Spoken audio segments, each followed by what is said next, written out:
Dr. Shiva, you have to unmute. Sorry about that, everyone. This is Dr. Shiva Ayadure. I had to unmute. Thanks, Trey. We're going to be going live today on a very, very interesting topic, and it's going to be called Vaping, Asthma, and Lung Health. And we're going to do a systems analysis on it. To people on Instagram, welcome also. Everything that we do as part of our movement or any of the solutions we offer is always about taking a systems approach. And that's what we're going to do today. We're going to take a systems approach to understanding the effects of vaping relative to asthma and respiratory health. So let me, first of all, begin by just jumping right in to sharing with you guys the PowerPoint that we put together today. As many of you know, it takes a lot of effort for us to do this analysis. It's done as a part of our movement, and you guys can contribute and support everything we do. For a long time, we've done these systems analysis. Many of you know during COVID, I was the first one to do the systems analysis of the quote unquote the pandemic, give a detailed analysis of the immune system, and really move this discussion to a much higher level of consciousness. And that's what we do. We raise people's consciousness in everything we do. So let's just jump right in. When we want to think about what we're going to discuss today, I always like to put it in the context of what you're going to learn. So first of all, today's agenda is you're going to understand the power of systems science, the systems approach to everything we do. We're then going to go into vaping, asthma, and lung health. What was recently came out in the news. We're going to talk about what is vaping. We're going to talk about Cytosolve's research on lung health. And then we're going to also share with you our findings and how you can support our work. As I mentioned, everything we do is about taking a systems approach as a part of this larger movement for truth, freedom, health. So I'm going to play a quick video because I want all of you to, know my journey to systems, the infrastructure we put together for truth, freedom, health. And then we're going to share with you a couple more videos, but we have quite a bit of content to share. So let me go back to this and start. Okay. So let me give a background on the approach we take to our research and everything we do. If you look at the big pharma model of research, which is really big academic research, everything they do is actually putting their entire industry in peril. This is why they needed the vaccine to save them, because their model of doing development or identifying medicines is this very ineffective approach. They typically have some synthetic compound, takes them about 6 years to do cell testing in a cell, and then they kill a bunch of animals.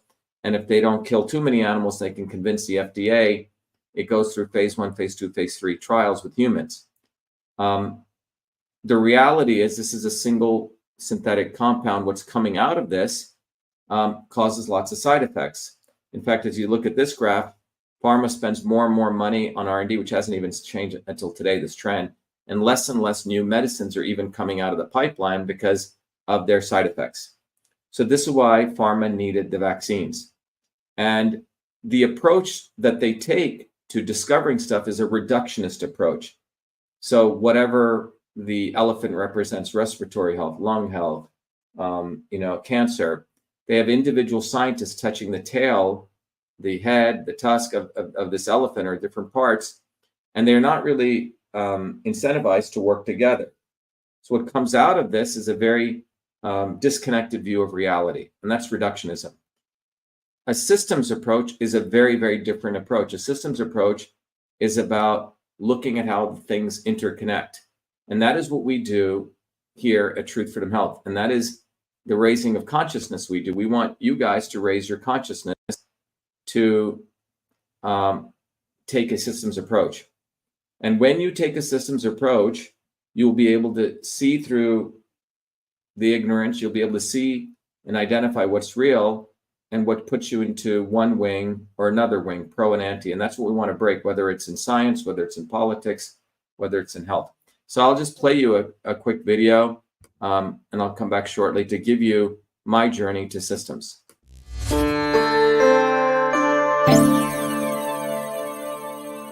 Welcome to VA Shiva. VA Shiva is a product of my journey across East and West, science and tradition, ancient and modern, that brings you the science of systems so you can become a force for truth, freedom, health. VA Shiva is a platform of revolutionary education, community building, and weaponry for unleashing local activism. My journey to VA Shiva begins in the chaos of Bombay, where I experienced diverse religions, languages, castes, and in a small village that had no running water, no electricity, where my grandmother, a poor village farmer, practiced Siddha, an ancient system of Indian medicine over 10,000 years old. She observed one's face, the art of Samudrika Lakshanam, to understand a body's unique constitution, allowing her to deliver the right medicine for the right person at the right time. Watching my grandmother heal others, I was inspired to study medicine, but I was also aware of the corrupt caste system of India, which denigrated a human being, where my family were considered low-caste untouchables, where one's birth determined one's destiny. The grit and determination of my mother and father led them to get educated and to come to America, a 1 in a trillion event. Their actions inspired me to work hard and excel. While in 9th grade, I attended New York University in a computer science program, and subsequently, at the age of 14, was given a full-time job as a research fellow at what is now known as Rutgers Medical School in the heart of Newark, New Jersey. There I investigated the system of sleep using mathematics, computer science, and biology for sudden infant death syndrome. It was there in Newark where I invented email, when I was the first to convert every feature of the physical, paper-based inter-office mail system, including inbox, outbox, memo, carbon copy, blind carbon copy, attachments, into its electronic equivalent, a system which I named email, a term that I was the first to coin. On August 30th, 1982, I was awarded the first U.S. copyright for the invention of this system, recognizing me as the inventor of email. At that time, copyright was the only way to protect software inventions. I went on to MIT, where I earned 4 degrees across multiple systems of engineering: electrical, mechanical, design, biological. That training led me to invent many other systems for advancing humankind. EchoMail, the world's first intelligent email management system. Cytosolve, a computational biology system for eliminating animal testing to discover new medicines faster, cheaper, and safer. And to the creation of a whole systems methodology for certifying clean food. These innovations led me back on a Fulbright to India, where I discovered the missing link between Eastern medicine and Western systems theory, honoring my grandmother, to develop Your Body, Your System, a powerful tool that will help you understand how your body is a system and how the inputs of food, supplements, and exercise bring your body back to its natural system state. And Systems Health, an integrative educational discipline that is now integrated into the VA Shiva platform that will enable you to learn the science of systems, the science of everything, be it your body as a system or our society and politics as a system, to reveal the foundational interrelationships between truth, freedom, health. Now is the time for you to be the light, learn the science of systems, build community, and weaponize yourself to unleash the activism necessary to deliver truth, freedom, health in your local community. Welcome to VA Shiva.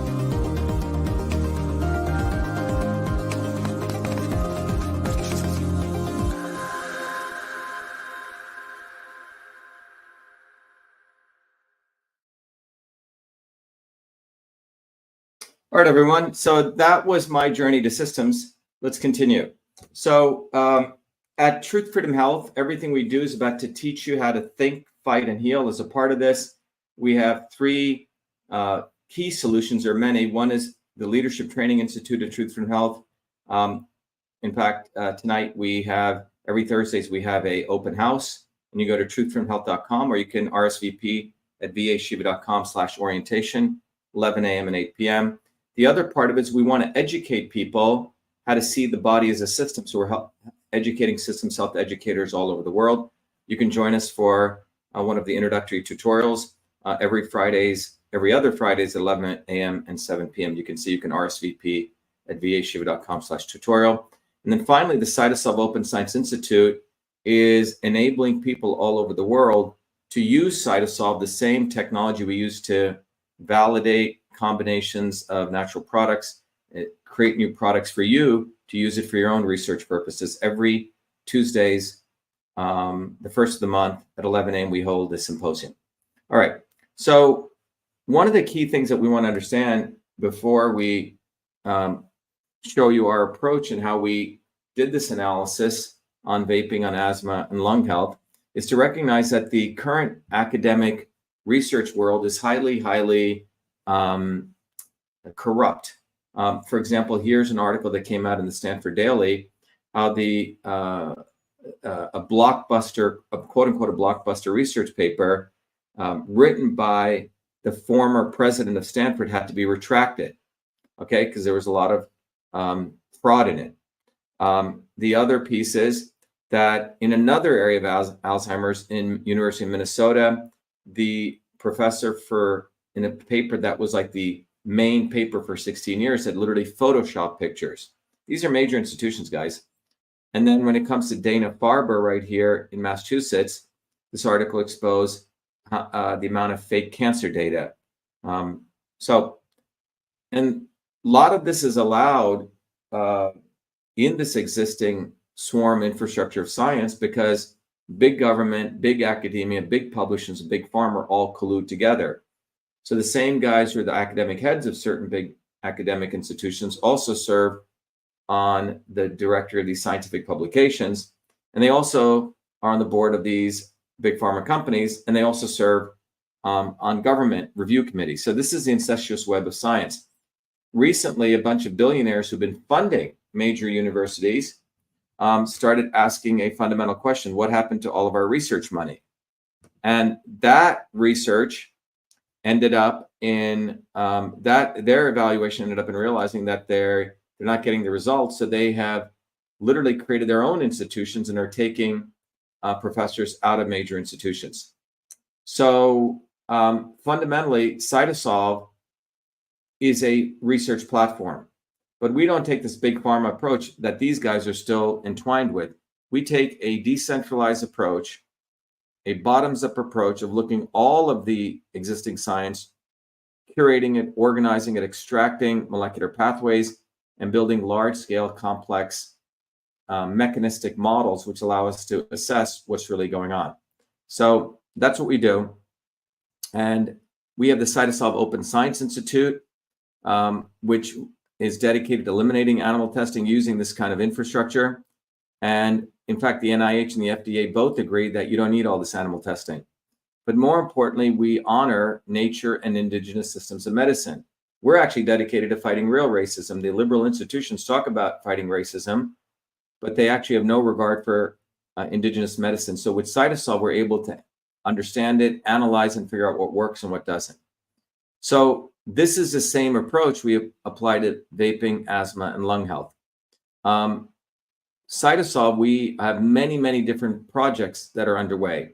We work on lung health, immune health, a whole bunch of areas. So we have our projects in various phases where we're doing the molecular systems architecture development, or publishing, or modeling, combination screening, discovery, and licensing. So one of our ventures, developments, research in Pulmosolve, focuses on lung health, pulmonary fibrosis, and asthma. So if you want to support our work with all the stuff you're going to get for free today, and as a noble service we enjoy doing, go to the Open Science Institute and donate. It supports the work. Go to vashiva.com/openscience. And you can donate how much ever you want. But when you donate to us, we actually give you lots of information. We support you with books and a complete community of people that'll help you become a system scientist of sorts. So when we look at vaping, there was this article that came out a couple of weeks ago. It said vaping increases asthma risk by more than 200%. So this was an analysis that came out, okay? And when you look at this analysis, what's important to understand is that the article, in this article, said that the participants who use e-cigarettes in the 30 days prior to the final analysis had 252% higher risk of developing asthma early in life before age 27. So when you look at people under the age of 27, and for example, this said a North Dakota man of 22 has a double lung transplant from vaping. So this is why we wanted to look at this, because this is something that's been in the major, media out there, talking about that vaping increases asthma risk by more than 200%. And we've been talking about this for years, but it's out there. But we wanted to go deeper into this and give you the science, the politics, and the health analysis of this. So 250% higher risk of developing asthma early in life before age of 27 for people who use these e-cigarettes. So this another article in BBC, she goes, never start vaping, says 12-year-old girl with lung damage. And that came out last year. Now this young girl was a heavy vapor, suffered a lung collapse and spent 4 days in an induced coma. So it's important to understand the mechanisms of how this is occurring because it'll further educate you. So let's go understand this. This is another article that came out in the National Heart, Lung, and Blood Institute's publication. It says new study links vaping to increase respiratory systems in young adults.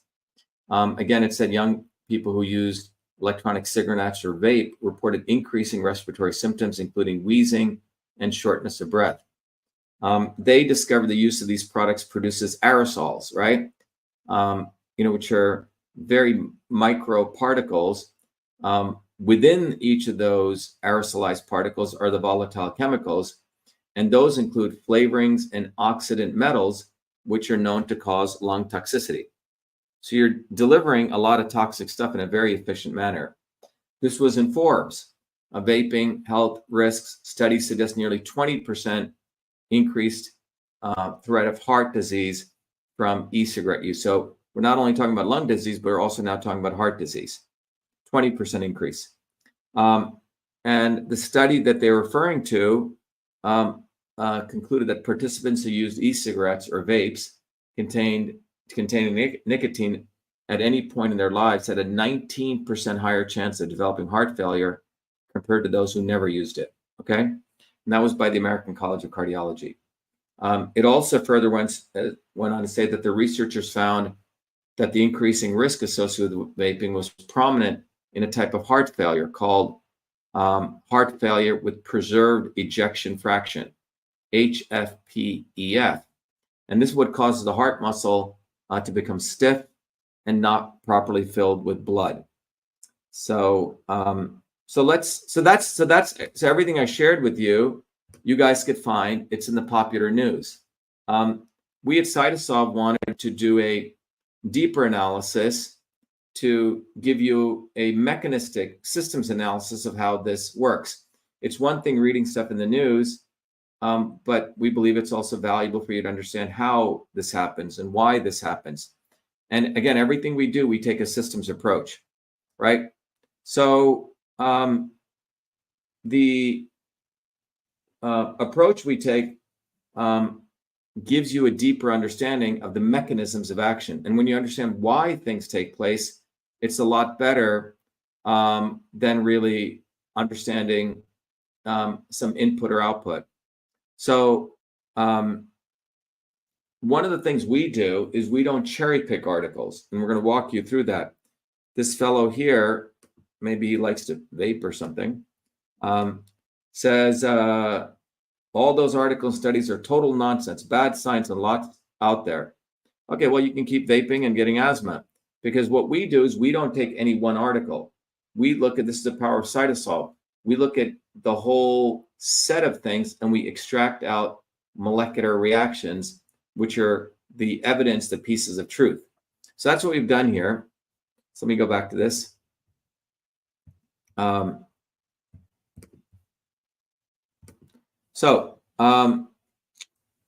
So this fellow needs to understand there's not only one article, but there's 5,919 articles out there in 171 clinical trials. So there's been about 3 decades of research now. And what we do is we don't cherry pick. We look at these in totality when we do a CytoSolve analysis. We understand all the components that are going on. We extract out the molecular mechanisms of action, et cetera. In fact, let me just play a quick video about what is CytoSolve. Actually, when I talk about NV25, I'll do that in the interest of time. I'm just going to proceed here and we'll come back to that, but you'll get a good understanding of what is cytosol, okay? So, and how it works. But we take a whole systems approach even in doing the research that we do. So when we look at what's out there, what we come to understand is, first of all, let's just take a step back and understand what is vaping, okay?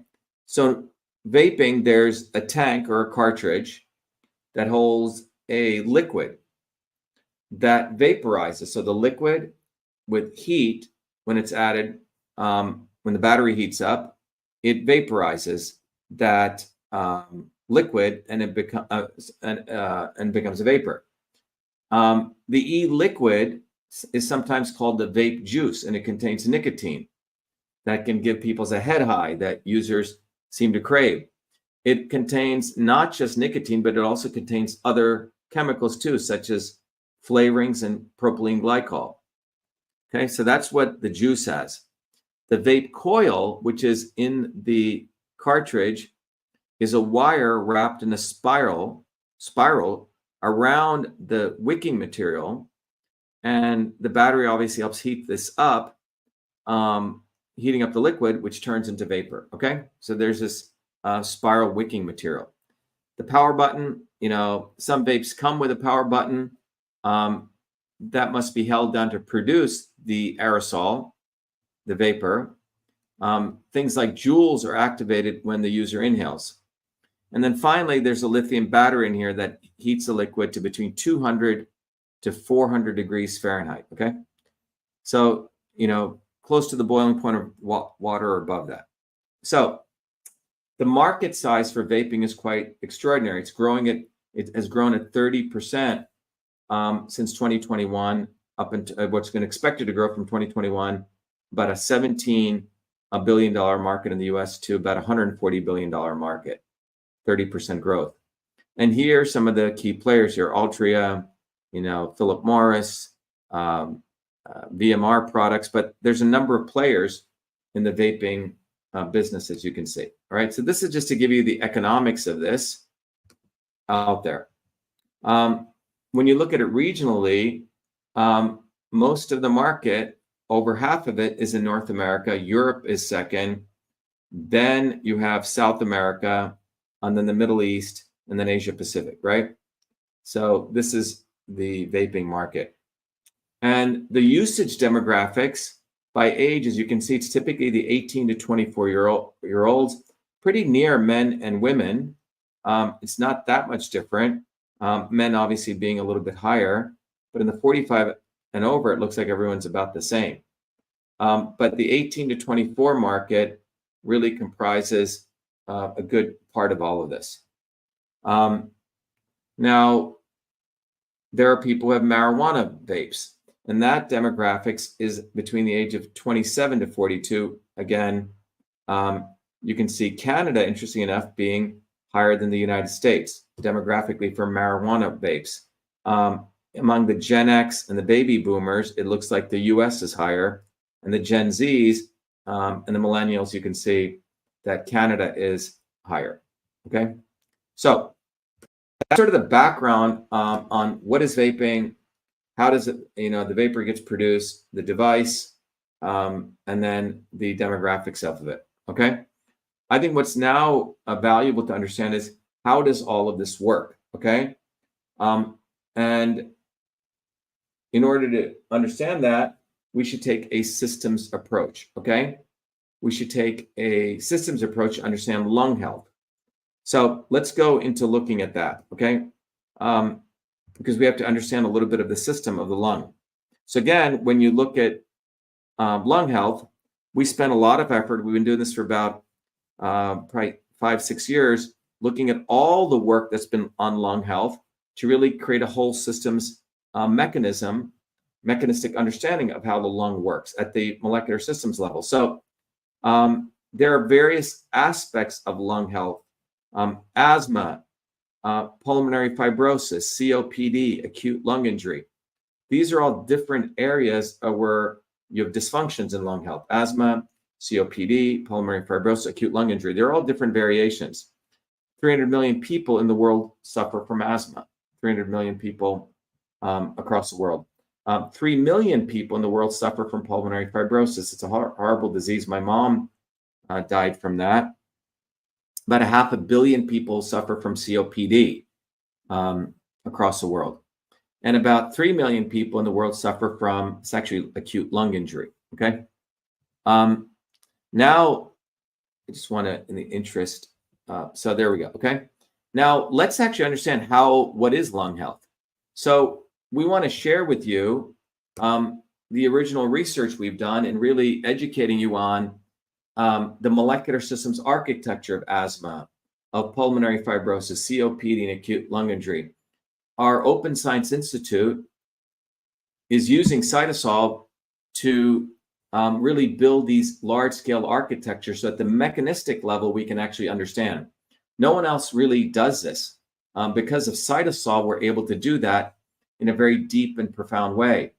And our goal is that we want all of you to also have access to this technology. We did a symposium recently, but our goal is to build a suite of solutions so all of you can also take advantage of those solutions and not just be, viewers and being entertained by videos, but actually get on the ground, educate other people, and deliver solutions. That's one of our real goals. So CytoSolve is part of that solution framework.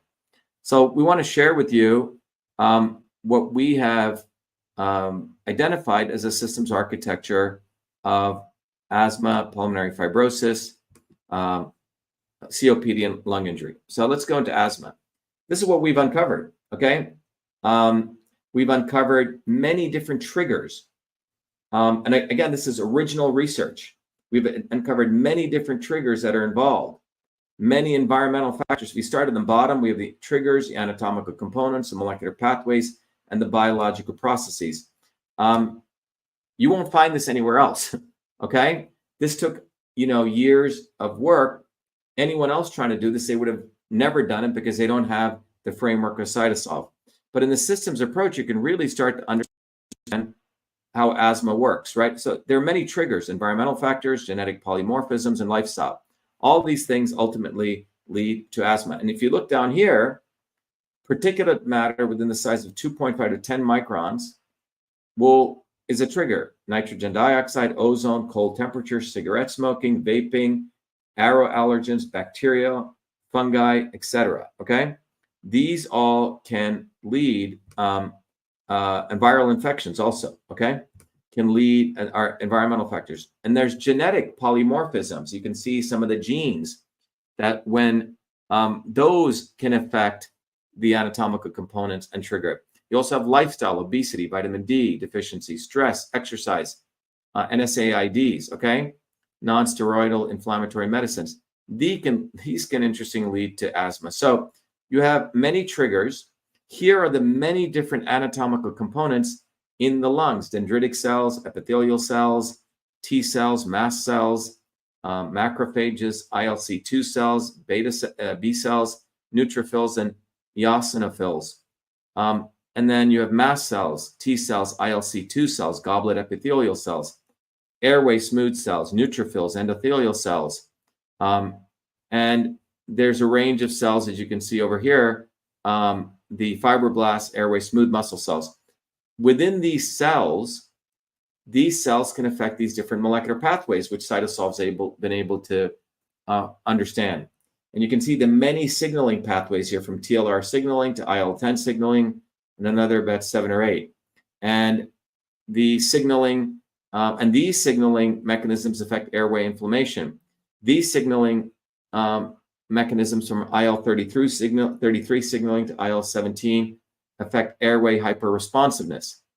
And then we have airway remodeling, which is from EGFR signaling to IL-17 signaling, others. So we have, for the first time, mapped out all of these pathways and all the triggers in this very powerful systems analysis to really reveal how asthma comes to being. And you notice that vaping here is one of these environmental triggers, which affects airway inflammation, airway hyperresponsiveness, and airway remodeling.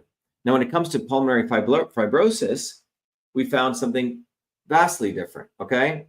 Again, there's genetic factors. We have infections from bacterial and fungi, which can cause it, environmental pollutants, toxins, tobacco smoke, lifestyle. People have reflux, recurrent lung injury.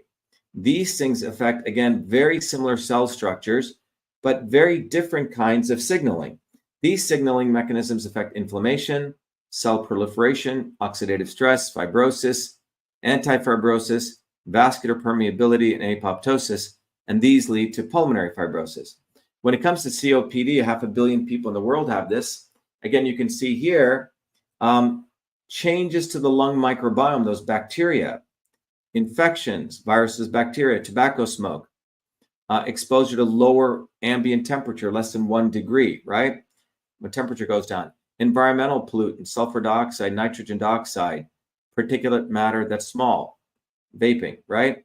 These things affect these cells, so COPD can occur in many ways: inflammation, anti-inflammation, oxidative stress, elastolysis of the alveoli, cell proliferation, fibrosis, mucus secretion, airway remodeling, and apoptosis. That's cell death, by the way. And then finally, when you look at acute lung injury, you have a whole bunch of other triggers, right? But again, you notice that vaping, cigarette smoke is involved here. And these things affect, again, very similar cells, but they affect many different types of molecular systems. Inflammation, same thing, anti-inflammation, apoptosis, but fluid transport, fibrosis, virus entry and replication, and vascular permeability. These lead to acute lung injury. So what we have uncovered is the many, many triggers that are involved in various types of lung dysfunctions, lung health, from COPD to pulmonary fibrosis to acute lung injury and asthma. So relative to asthma, you can see that the aerosolized particles under those small particles is a very, very important trigger that can lead to the onset of, in this case, asthma. So if you go back, this is all the different kinds of lung injuries. So if we go back to asthma here, you can see vaping showed up very conclusively that it's an environmental factor. It affects these T cells and these mast cells, a whole bunch of them here, which affect all these types of signaling. So you start vaping, airway inflammation takes place, hyper-responsiveness occurs, overreaction, as you would call it, of the immune system, quote unquote, the cytokine storm, and then you have airway remodeling, okay? So that's what's really going on here. So this is why one should be concerned about vaping. So I want to take a quick break and let you guys know everything we do here using the CytoSolve technology allows us to understand from a systems perspective. So when I share you those diagrams, behind that, we have multiple scientific papers that are now in submission that shares what's actually going on to the broad community. And we do all of this research bottoms up. There's no big pharma, there's no multi-billionaires, there's no private equity firms, there's no biotech funding. We are doing this on our own, and we do this research faster and cheaper than anyone else on the planet, even faster than academic institutions. So for 16 years, we've been doing this, and we decided, why don't we use this research to look at natural products, natural stuff in the environment, and figure out what's right for us in different areas. So over the years now, we have gone after 35 major diseases. And the approach we take is, first we do the architecture like I just showed you. In this case, we're looking at osteoarthritis. We then publish. This takes a lot of effort to get your stuff published. Then we do the modeling of these molecular pathways.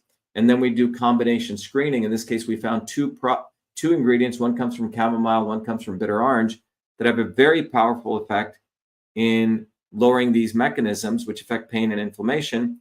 And then we go out, because we don't want Amazon or all these crooks to steal our hard work. We actually been able to get patents. And then in this case with MV25, we actually manufactured it. So I'll play you a quick video that lets you understand this. But one of the things I want you guys to keep in mind, that the MV25 example is an example of how we've used this very powerful infrastructure to discover things. All of you, through the Open Science Institute, if you're interested, can also be enabled to do this.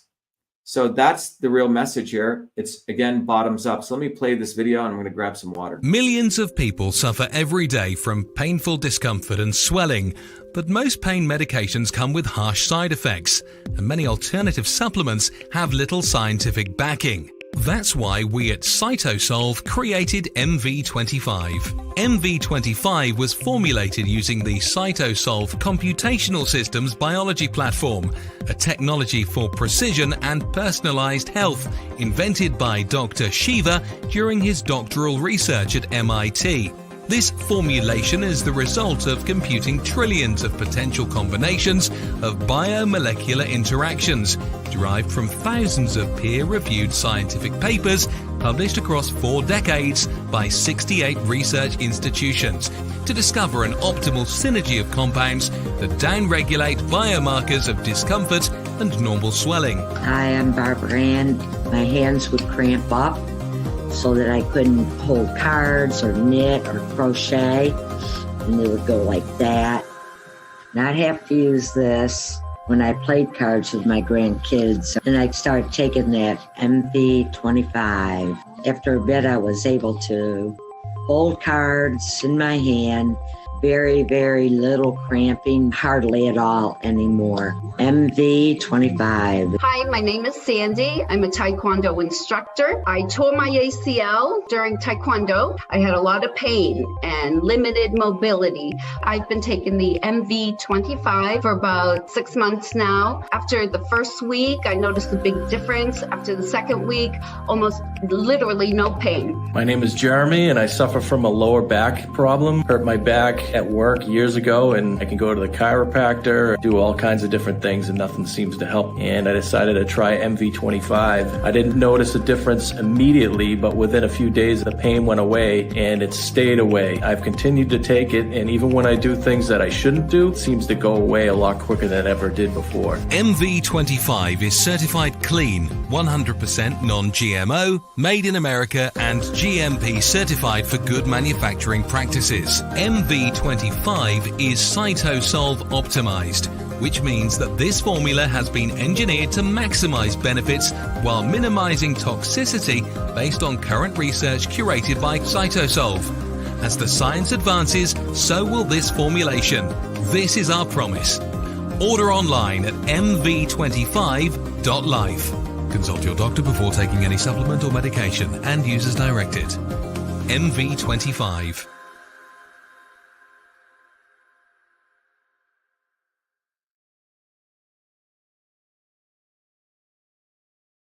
All right, guys, and if you guys want to know more about MV25, every Tuesdays or CytoSolve, the first of the month, we do a symposium for you guys to find out more. If you want to get access to MV25 for yourself,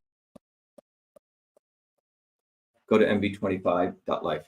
So let me continue here, back to our program. By the way, these are the natural ingredients that we analyzed, among others, the compounds in these to put through this process. And that's how we identified MV25. You can get it at mv25.life. We similarly did this for looking at natural ingredients out there and how they combine for whole pet health. And you can also get that on the Be Enslaved shop. So what we have now done is we've started a lung health project because it looks like the lung health, the lung disease, COPD is the #1 source of death now globally, which is caused by pollution. So our goal is we've done a global project now to help the world globally to identify the molecular interactions between vaping and molecular pathways involved in respiratory health. And I just shared the systems architectures with you between in asthma, COPD, pulmonary fibrosis, and acute lung injury. And our goal is to discover and develop novel combination products, just like MV25 for lung health. And if you guys want to support this or get involved in it, we're going to create opportunities for people to actually participate, even invest in these projects, or you guys can lead one of these projects. There's many, many opportunities. Again, it's science by the people for the people. You can contribute to this effort. Go to, again, vashiva.com/openscience. And again, when you contribute, we give you many, many tools to help you win truth, freedom, health. You can become a warrior scholar. So when you support this research, we want to help you even get better. So really, it's a reciprocal relationship. So support the research that we're doing, but know that when you contribute 100 or more, you actually get to become a Truth, Freedom, Health Warrior Scholar. So it's all, you're supporting the research, plus you get more opportunities to participate from a citizen's perspective. So this is really a citizen science model to integrate the approaches to science, politics, and health. Let me play for you a video that'll really explain the Truth, Freedom, Health program, because it is the guts of everything we do. We can't just be taking care of our health. We can't just be fighting for freedom. We can't just be doing science. We got to do it all, and this will show you why. So become a Truth, Freedom, Health Warrior Scholar. We have allowed our country to be taken over from within, and the end goal is you will have a homogenized world where we will become slaves, because there is a condition among the elites that really thinks they're better than you, deep down inside them, that you don't deserve the freedoms you have. They don't. This reality is what people need to wake up to, and we need to all unite, working people. There's only one movement that can do that, and that is the movement that we started creating here in Massachusetts, the Movement for Truth, Freedom, and Health. Look, I've been a student of politics since I was a 4-year-old kid, studying revolutionary movements, left wing, right wing. There's a physics, there's a nuclear science to destroying the establishment. To build a bridge, you need to understand Newton's equation. You need to understand the laws of gravity. You need to understand Poisson's ratio. There is a way to build a revolution. And that's why I put this together. My goal is to train an army of truth, freedom, and health leaders. We don't need followers like social media. We need leaders, but they need training, because the educational system does not teach them history, nothing. So in 3 hours, that's what I've started doing. That's the solution. We got to train people. First, with understanding what a system is, the dynamics of all systems that affect nature. The second is understanding the interconnection between truth, freedom, and health. Freedom is the ability to move freely, communicate freely, talk freely. Without freedom, you cannot convert ideas, hypothesis into truth, which is science. And without freedom, you can't really get to truth. And without truth, you make up fake problems and fake solutions, which means you destroy our health. And without health, which is the infrastructure of us and our body, you can't fight for freedom. Truth, freedom, health. Third concept is it has to be bottoms up. Working people, people who work uniting. And what the right wing has done is whenever you say working people unite, that must be communist. Meanwhile, they've let the Democrats run unions, which suppress workers. Completely corrupt. But when you look at the arc of American history, it's been when working people came up. We need to go local. Every solution I'm coming up with as a part of this movement, we're giving the science, which is the truth, and then we tell people what they can do on the ground. Like with election fraud, you don't need to wait for some lawyer. Our goal is to train people to go local, to go local, to go local. Fight locally. Forget lawyers, forget politicians, forget celebrities. You got to learn politics, and there is a science to it. They lock us down, we should be ready to shut them down. And the fourth part of this principle is the not so obvious establishment. So when you look at a system, there's always something that disturbs you from getting to your goal. Well, the biggest disturbance is the not so obvious establishment, which are those people who claim they're for you, on the left and the right. The Al Sharptons who tell black people I'm for you. The Tucker Carlsons. Do you think any true anti-establishment person will ever be on Fox or CNN? I don't think so. They both mislead working people back into the establishment. Without this solid understanding of political physics and theory, you're screwed. You're going to follow on the left wing Bernie Sanders. Oh, he said something. Or Robert Kennedy. Scumbags. Or you're going to follow some right-wing talk show host. They're not going to lead us to liberation. It's us. We're building a bottoms-up movement, and that political physics, it's a nuclear science of change. Bottoms up. We have to organize to understand that there is people who talk a good game and then look at what they actually do, left and right. I'm sorry, Sean Hannity may say some good things, but I don't see the urgency in his voice to get something done, and it can only come when you weaponize yourself with the right knowledge. You need to be able to identify a rat. You know, Christ didn't go after the Romans, right? It was the Pharisees and the Sadducees who screwed him up. His own quote-unquote people. And that's where we're at. So these four concepts I've built into a curriculum where people can go to truthfreedomhealth.com, and it's an educational program. We need to train people in political theory. You need to have physics. And I've created that curriculum. People need to get educated. We need to get educated fast. And within a half an hour, I can teach people. 2 years of MIT control systems, I teach people those concepts. Then I apply it, anyone can understand it. And then you say, oh, I got to build a bottoms-up movement. They have to get politically astute, and then they have to go locally and act, not sit there on social media. They have to act locally, defy locally, do civil obedience locally, but with knowledge on how to build a movement. The Senate campaign's expanded to the Movement for Truth, Freedom, and Health, and they can find it on truthfreedomhealth.com, so people can sign in, they can get access to a bunch of videos. If they want to take a course and become a Truth, Freedom, Health leader, I offer a full scholarship there, but we want people to make a commitment that they'll study, that they'll get certified, that they'll go do activities on the ground. So go to truthfreedomhealth.com.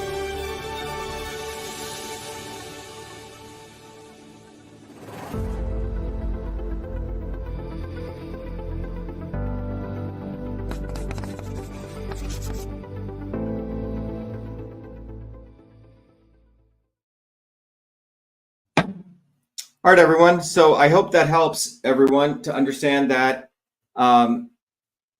many of these diseases out there, when you take a molecular systems approach, you find out that there's not any one there's not only one vehicle how these so-called diseases form. The other thing you understand when you take a systems approach is Western medicine is branding things as diseases. But when you look at under the hood, you find out there's mechanisms of action which are common. And many of these mechanisms of action lead to common sets of triggers, common sets of molecular pathways. And that molecular systems understanding gives us a completely different way to really approach what we call quote unquote disease. And that's what we're doing. The Western top-down model, the reductionist model, is all about finding a particular drug for something they call a disease. When you take a bottoms-up systems biology approach, you actually identify the interactions, the interconnectedness of things, and you find if you just do this one thing, you can support and alleviate a whole bunch of diseases. That's what we do. So the systems approach is critical way down at the molecular systems level, plus all the way at the political level. And so every Thursdays, you guys are all welcome. We have one tonight. You're all welcome to come to our orientation. Thursdays, for example, at 11 a.m. and 8 p.m., we're doing an orientation for all of you to participate in. You can meet other people. You can get an understanding of the movement that we're building for Truth, Freedom, Health. So get involved. It's a very, very powerful opportunity for all of you to expand your consciousness and recognize that you're not alone. There's a lot of great people out there who are doing really good work. Okay, so support the Open Science Institute. The other piece I want to let you closing is, if you look at what's going on to health globally, if you have a child today in the US, your child is going to have a shorter lifespan than you. It's quite amazing in the middle of all the so-called innovation in science. And this curvature is occurring globally. And the reality is that this dysfunction is caused by multiple sources of stress. It's not any one thing. You can see this has been occurring since 1980.